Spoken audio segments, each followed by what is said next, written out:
Ayan, dahil maaga ako umuwi, magkikilaw naman tayo ng bangus. O, di ba? Linggo ngayon, alam niyo na kung bakit. Maaga ako umuwi ngayon.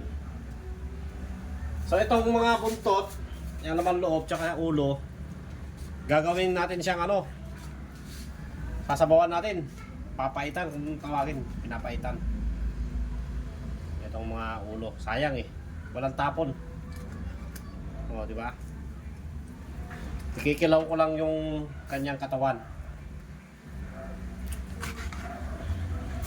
Ayan. Tapos muwi ako alas 2. Tama lang.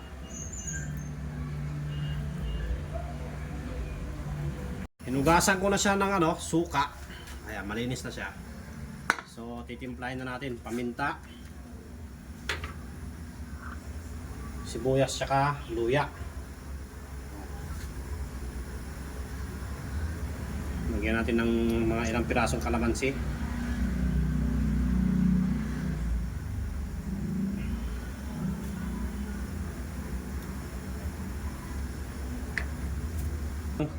Suka para kahit paano maluluto yung bangus, maluto siya sa suka. Siyempre nakahanda na sa akin yung bote. Saka 3 pirasong sili. Ayan o, mga kawander. Sarap yan mga kawander. Habang nag-iihaw tayo ng ano, manok, nagawa tayo ng inabraw. Kung tawagin sa amin, inabraw. Sa Bisaya, lawoy ba? O, yan, dinengdeng or inabraw. So, lamang ako ng tubig, lagyan ko ng bagoong, sibuyas, bawang. So, ayan, kumulo na. Ilalagay na natin itong talbos ng kamote.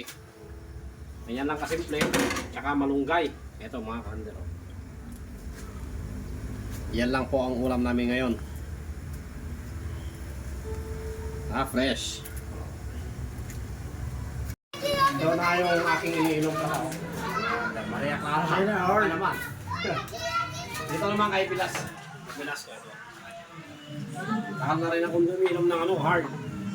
So, dito lang tayo. Tapos na yung pulutan ko. Yan, ito na. Meron pa siyang free. Maliit.